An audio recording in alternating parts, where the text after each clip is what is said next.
All right, I think we're ready to go here. Okay. Right. Hello, everyone. Welcome to Three Things. This is the Tyee Presents, an informal chat show. My name is Emma Cooper. I'm the Outreach Manager here at the Tyee. I'm very excited to be talking with our Education and Youth reporter, Katie Hyslop, today. We want to acknowledge that we're doing this live stream here on unceded Coast Salish territory of the Musqueam, the Squamish, and the Tsleil-Waututh. And Katie, I know you're excited to talk about our education system today, but I also know that you have been reporting on this beat for the Tyee for almost 10 years. Do you remember when your anniversary was when you started at the Tyee 10 years ago? I think it was September 10th. September 10th. Yeah, that's I think so, yeah.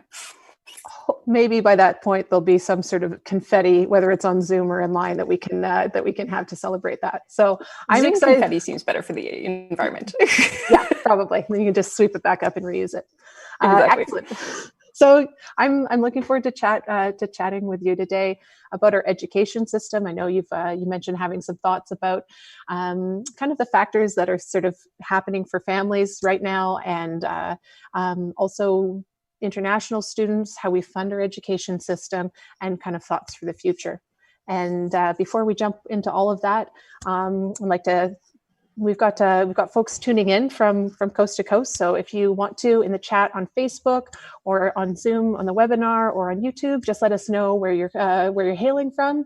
Bonus points if you say the territory that you're hailing from, whose territory you're on, and also thank you to Jeanette, our publisher, who's in the chat, as well as Peter Carlone, who's on tech for us.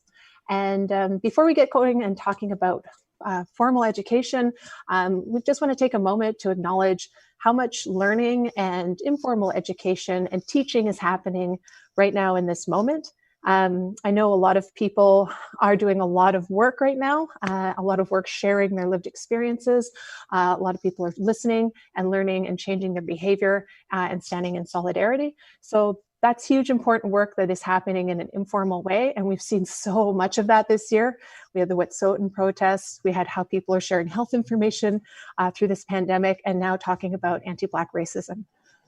That's a lot of education happening. Power to everyone that's participating in that, facilitating that. And I hope you're able to take care of yourself in that process. But we're going to talk more about formalized education. And I'm really, really excited to talk with you, Katie, about this.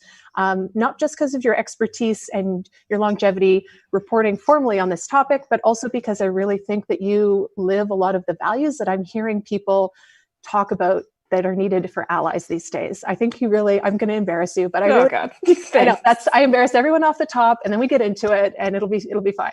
But you really embody empathy, and not just sitting in the empathy, but then going and doing something with the things that you learn.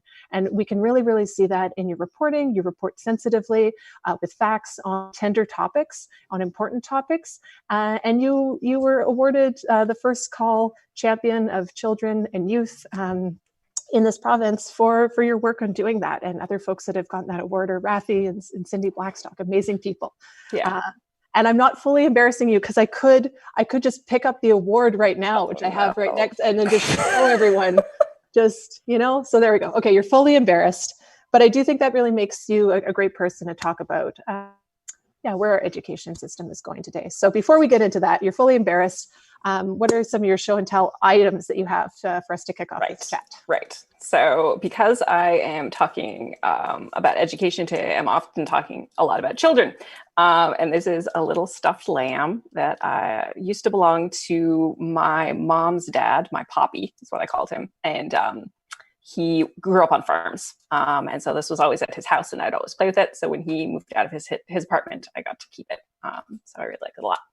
The other thing I want to show you is this Tower of Change, because we're also going to be talking about money. So I don't know how many of you might be familiar with one of these, but you can put like your quarters, your nickels, and your dimes in there. I've only got about $10, so don't come for me. But because we're talking about kids and money today, I thought those would be two good things to share. Totally. Yeah. Well, those will come up again and again. So do you want to start off by giving us a little bit of a lay of the land of what children and families in BC are kind of going through? What are the factors that are influencing kids' ability to show up for education before they even get to school or to Zoom or whatever that looks like?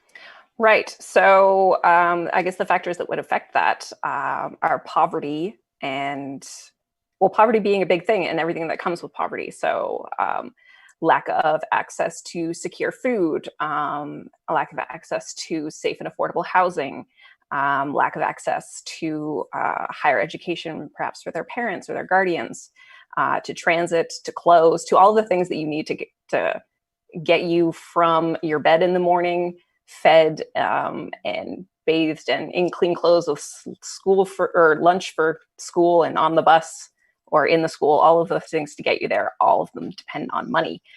And currently before this pandemic, 20% or about 1 in 5 kids in the province were already living in poverty in BC. And those rates are even higher for kids who have complex or special needs, for Indigenous kids, newcomer and refugee kids, and kids of single parents.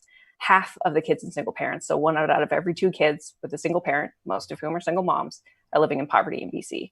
And I want to add as well that it's not just them that's living in poverty. Obviously, their whole family is living in poverty, and kids don't make money. It's generally families that are poor, but to delineate between the families that have young children and the families that don't, it gets called child poverty. But we're really talking about family poverty. And so a lot of those families lost their source of income due to COVID as well. So 400,000 people lost their jobs in BC in April and March due to COVID. And our unemployment rate, which only counts the people who are actually looking for jobs, not counting the people who gave up because we're in a pandemic. So that went up to 11.5%, where it was at 7.2% just back in February. So it went up 4.3 percentage points in just 2 months. And almost half of those job losses during the pandemic were for women. Because they were in retail and food services, which are professions that are, not half the jobs lost were for women, but most of the jobs lost were in retail and food. And those professions are dominated by women. So I'm hearing just rocky landscape before for a lot of families already. Yeah. And then with the addition of the pandemic, we're seeing extra challenges for everyone. And we're seeing that sift out really hard, especially on single mother-led households and, folks who are new to Canada and folks who have members with disabilities in their families and things like that. Yeah. So just landing hard on some folks. Sorry, didn't mean to cut you off. Exactly. More than others. Yeah. So that's a pretty tough landscape. I know if it was, a different year, something like the unemployment jumping up that much would just be a huge story dominating the news cycle, and so much else is happening right now. Mm-hmm. So that is really something to kind of sit in, and I'm sure we'll all kind of process that. But in that sort of baseline landscape, what other stories are you seeing emerging that can kind of paint a picture of people's experience in the education system in BC right now? So that child poverty that's going up is going to impact kids' ability to not only to get to school, but to be able to concentrate when they get there. Have they had enough sleep? Have they had enough food? Having parents who have that certain level of education themselves to encourage learning while you're still at home, those things are important. International students as well, though, are also suffering right now. So there are 152,000 international students in BC. That's 1/3 of all the international students in Canada. Most of them are in our post-secondary system. That's 85% of them, but 15% are in K-12. And we have the picture of them as being very, no one ever says it. Everyone says that, they're not a cash cow, but their funding is used basically to help buoy up our public education system. And because they do pay a lot, they pay. So for example, for post-secondary students, you pay about 4 times what domestic students are paying. And you're paying for your own seat entirely. Like, domestic students are subsidized partially by the government, but international students pay the actual cost of their education. And now that revenue is about 25% of the operating revenue for universities and for post-secondary institutions in BC, from your small little colleges to your big universities. And as international students' revenue portion of the revenue rather has gone up, government's portion of the operating revenue has gone down. They're down less than 45%, where they were 90% of funding the operating revenue in the 1970s. So basically, our education system really depends on international students. But right now, if they're in the country, they are cut off from their school communities. They're cut off from their families. They're cut off from their friends. If they are able to find work, they are allowed to work up to 20 hours a week. More if you're serving an essential service in a medical or food supply sort of way. But right now, finding a job for anyone, international, domestic, student or not student, is very difficult. So they can't necessarily rely on that work allowance. Like domestic students, they can access the CERB, so the Canadian Emergency Response Benefit, or EI, for people who lost their jobs prior or during the pandemic. If they paid taxes in Canada last year, they can get that GST rebate, and they can get the rental supplement of up to $300 for a single person. That's $500 for a family. But they're not eligible for any of the other benefits that domestic students can get. Right. And if they're not in the country, it's unclear if they can come back in. There are those with valid study permits as of March 18th are allowed back in, but currently our borders are closed. So are they going to be allowed to fly? And that's until the end of the month. So are international students going to be coming back at all? And it is hard to say how this is going to impact, like how it's going to actually turn out in September, because we still don't know what's going to happen, other than the fact that universities will be closed. But a large portion of our international students come from China. And China is not only hit hard by this pandemic, but they also had a really horrible experience with the SARS pandemic. So given the fact that we will still be in a pandemic, will they be encouraging people to leave the country? We don't know that yet. So there's a lot left up in the air. And so those students are unsupported, but that also leaves universities without that source of funding that they've been relying on. And in public school districts, it's somewhat similar, because they get about $260 million a year from international students. So if that money disappears, they still have to balance their budgets. And that means that's going to mean more cuts to education if that doesn't show up. And they're, under the previous government that we had, that really emphasized international students as a source of income for both post-secondary and K-12. They made cuts to education. The BCTF contends that they made a $275 million cut when they fired all those 3,000 teachers in 2002 by stripping their contracts. That's the same year that the province had this idea of coming up with school district business companies, where districts could find ways to make their own money. And one of them was bringing in international students. The majority of those business companies are now defunct, and that money and those teacher positions were only returned to BC education between 2017 and 2020. So that doesn't even count all the education freezes, the teacher salary increases that weren't funded by the government that districts had to pay for, all sorts of cost downloads and cuts that were made to education over 15 years. So it leaves us behind, and it also leaves those students behind. Whew, take a breath. That was... I've never held that many facts in my brain at one time. Tell me how that feels.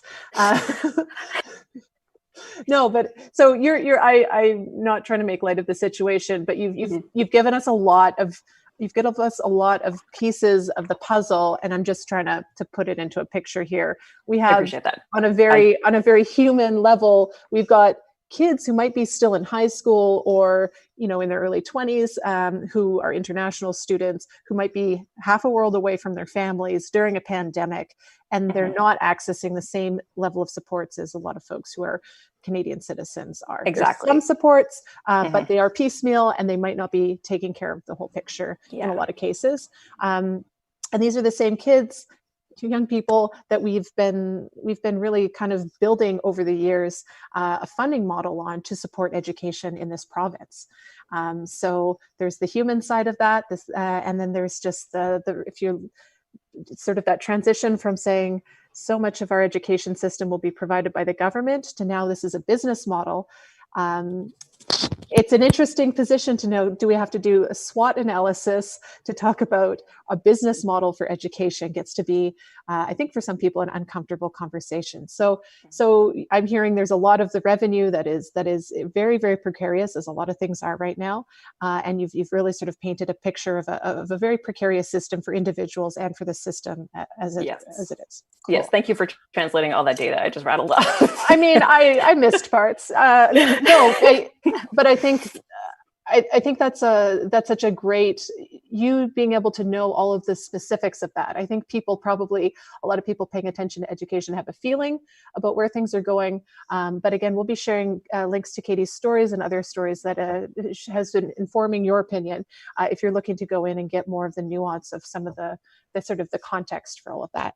So given this precarious situation, Katie, what do you see as next steps, or is there more context pieces that you're hoping to let us know about? No more real context pieces. I guess some of the next steps would be, school, and the ministry has come out to say this now, I believe, as well, that school is probably not going to return to normal in September, normal being what it was before. And it's, we don't know how long this is going to take. Like we've talked about 2 years, but that depends on a vaccine, and there's still so much we don't know about this pandemic and this disease that it's unclear when, if ever, school will return to normal. Which, I mean, I just listed off all the reasons why that's problematic. But on the other hand, it does provide us with a bit of an opportunity for change. So currently, as it is, we have the school year, and it has been this way. Now, I got this from an American article, so I'm not sure about BC specifically, but it has started in September and ended in June since the early 1900s, if not a little bit earlier than that. And the reason for that mainly was because that's when the growing season is. But today, most of us are not farmers. And even if we are, we don't require our children to, well, they have to go to school. We can keep them home to, do the harvest.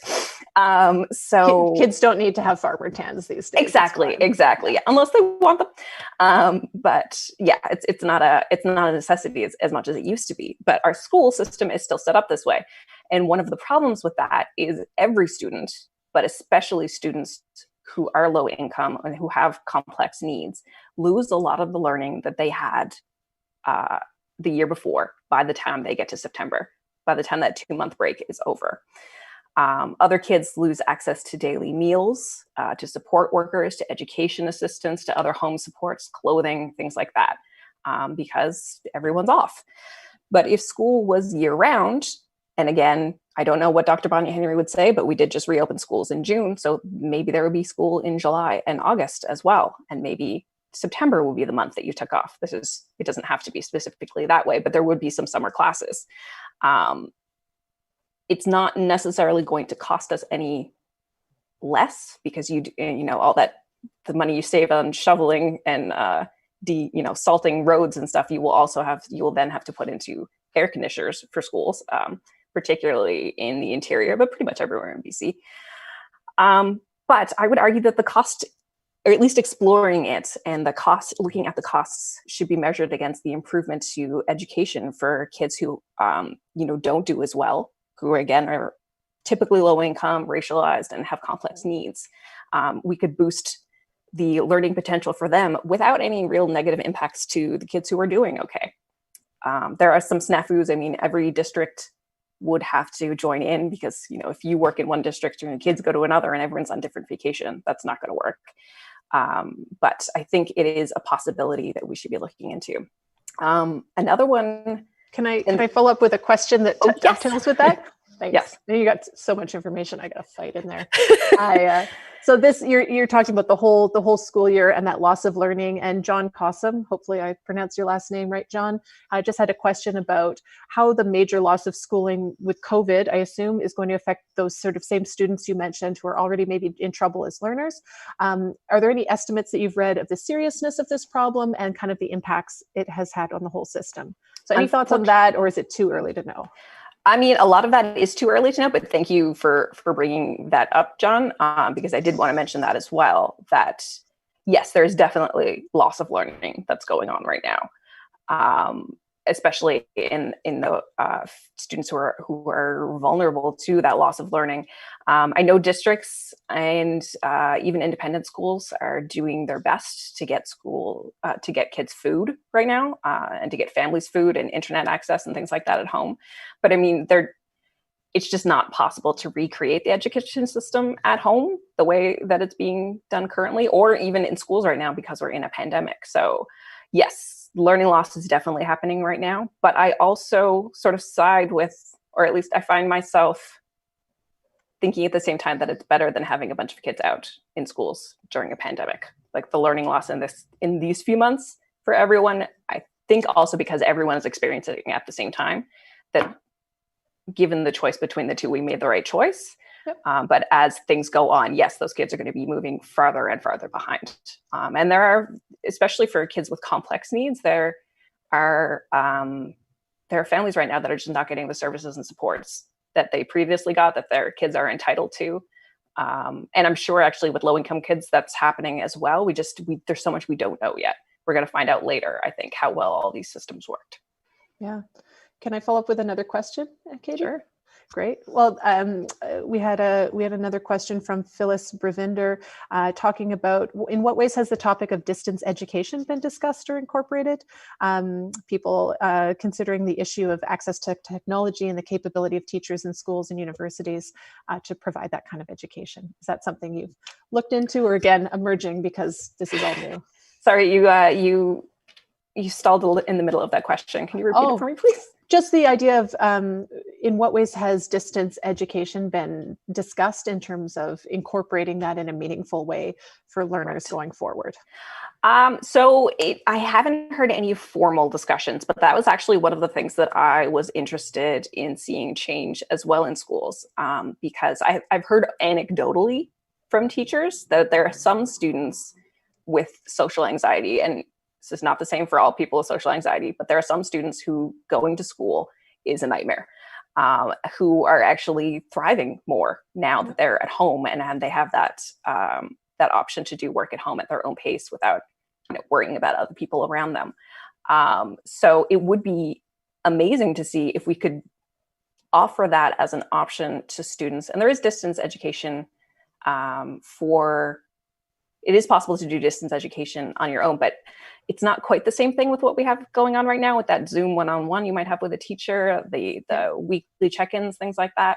So if it will be possible to take some of the things that we learn from how it works online and incorporate that with the in-class system without overburdening teachers, that's the kicker, because that's the thing I hear from teachers a lot is there's no way that they can do both the online and the in-class. Right. Yeah, it's too much work. So if I would fully endorse taking lessons from this and adapting to students' needs, but it is probably too early to say how it's going to pan out. I think that question kind of lines up a little bit with a question that came in via email from Anna Resu. Again, hope I pronounced your name correctly.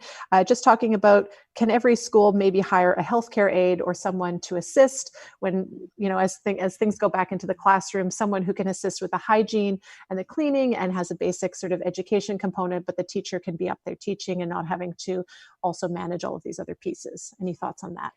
Yeah, so schools used to have nurses. I'm not sure when they got cut, but I do not see a reason why why it would be impossible to introduce them. Obviously, funding has to come with it, but especially during, we're in a pandemic now, and we were warned that this pandemic is coming, and we've been warned that others are coming as well, especially as climate change marches on. So I think going forward, it would be a great idea to do that. All it needs is money, so a will, basically. Yep. Mm-hmm. And all of our questions are dovetailing here. We've got a question from Alan Cranshaw that says, speaking of money, what do you think of a livable basic income for everyone? I think that's a spectacular idea. You heard it here, folks. Katie Hyslop, on board. On board, yeah, totally on board. No, I think that's an amazing idea. And one of the recommendations I was going to make was making the emergency response benefit permanent. It's not enough to live off of on your own. There will still have to be you'll still have to go to work. You might be able to cobble together basically a basic living on the $24,000 a year. But maybe if you're in Dauphin, Manitoba, but not in Vancouver. So yeah, I am fully on board with a CERB. I think it would do so much for kids, and then for young students themselves as they're making their way through post-secondary. Just to have that added support. Well, oh, yeah. I know we had a lot of great questions. We had another, is there something about more solutions that you had kind of in mind that you wanted to share with people? We've just got a few minutes left. Yeah. I mean, I feel a bit like a broken record because I have said this in so many articles, but reinvest in public education from your early childhood education to all the way up to the PhDs. I know we have introduced more affordable early childcare, but it's not enough. It's really got to go farther. Raise our minimum wage to the living wage. More affordable family-sized housing. And Indigenous self-determination is a huge thing as well. We've got to start talking about land, about resources, about setting them up so that they can take care of their own child welfare, their infrastructure, create their governments. They do have an education system, but to strengthen that, to strengthen their healthcare. And work with them instead of against them, because they are overrepresented in child poverty and not graduating from high school as well. Right. So lots of areas that could be really improved upon. Overall, I'm hearing this theme of really just supporting people in general so that they can show up for education. So giving people that baseline of support. One comment from Suzanne Daly says, livable basic income is a great idea, but people with disabilities are expected to live on about $1,000 a month or very little. So again, certainly kind of mentioning the complexity of all different kinds of needs that people had and being able to accommodate that. And Gail McCormack has a question just saying, to address poverty, should governments be in the housing business? Which level of government should be doing that, and maybe to what extent? I don't know if that's... I do think government should be in the housing business. I think housing is a basic human need and a basic human right. And without it, people's lives are shortened. So I am not as much of an expert in the housing field to say that, we should get rid of the retail market altogether, but I don't think your ability to be housed should be based on whether or not you could afford to buy a house or you can afford rent. Because as we have seen in this province, in this country, wages do not keep up with the cost of living. I think it should be federal because I think it should be, while every province and every region and stuff would have its own needs and stuff like that, I think we shouldn't leave it to provinces, because if one province decides to cut their housing budget and another province is putting a lot of money into it, and I don't think there should be any stopping people from moving province to province, but we already have that sort of situation right now in Vancouver, where we get a lot of people from other parts of the province and other provinces who come here because the services and the climate for homeless people are better. So I think we should have a unified national housing program. So Katie Hyslop, calling for a game plan is what I'm hearing. This is me summarizing. Yes. We've had so many great questions. We didn't get to every single question. I heard a question about how should discipline look in school? Should we be having more of a military cadet style of education? All sorts of different things. I mean, there's so many different perspectives on what education could look like. And I know we could talk about this all day. We're almost at the end of time. I know you did a piece, and it's just sort of bringing it back to kind of the larger moment that we're in. And I know you did a piece on anti-Black racism against a student at Lord Byng Secondary. And just maybe we could close on some thoughts about how people can be better allies to kids in our school systems. You hear occasionally people say racism doesn't happen, here in Canada. That's something that happens in other countries. We know that's not the case. You, I think, are a great ally. Any words of wisdom, just as a human, being an ally to other folks? Listen to Black people. Read that. There are so many books being recommended right now in terms of opening yourself or learning more about what it's like to be, frankly, a non-white person in Canada. and in the US, most of the books are about Canada, but there's also Policing Black Communities, I believe is the name of the book that actually I'd done a review of before, and I'm sorry, I've totally forgot the author's name right now, but I will link to that later. Yeah, I can include any links that you want in the follow-up emails. Thank you. This, I feel, of course, pretty embarrassed right now. No. That's fine. Yeah. So in addition to, I say, listen to Black people, listen to all people of color, take their experience of reality seriously. I think we need to stop aligning ourselves so much with white people who do racist things, because a lot of times we think, oh, you know, that could have been me, or that could have been my brother, or something like that. I think white feelings are the things that we need to consider the least right now. And I think one other quick thing I wanted to add about changing education is I think we needed to start a long time ago, but we really need to push with decolonizing our education system, because right now it is almost entirely centered around white people and whiteness, and the 150 years of Canada, when, you know, people have been here for 12,000 years. And in that 150 years, we had a much richer history than I realized growing up, because I was mostly taught about the European part of it. Right. And so, yeah, there's a lot of things that I've had to relearn now, or learn in the first case as an adult, that I really should have been learning in the K-12 system. And I think we need to change that. That's a great note to end on. So again, thank you so much for, again, your 10 years of reporting on education, Katie. I'm excited to hopefully see you in real life, not just on Zoom someday. A couple more comments to finish this off, and then we'll wave goodbye. Brielle Morgan said, did you mean Robin Maynard's Policing Black Lives as a book? Yes, I did. Thank you, Brielle. Yes. Team effort. I love this. Community learning. And we'll end up with a nice comment from Alexis that just says, thank you so much for the important work that you do, Katie, and Emma and everyone at the Tyee. So thank you guys so much for tuning in, again, coast to coast. We really appreciate this. This will be up on YouTube if your friends missed it and you want to share it. And next week, tune in again. We'll be talking to our publisher, Jeanette Agerson. She's usually behind the scenes. She's going to come out and talk about how do you keep some independent media going in times like this. So again, we'll wave goodbye, and we'll exit stage left. Bye. Thanks again, Emma. Katie. Bye.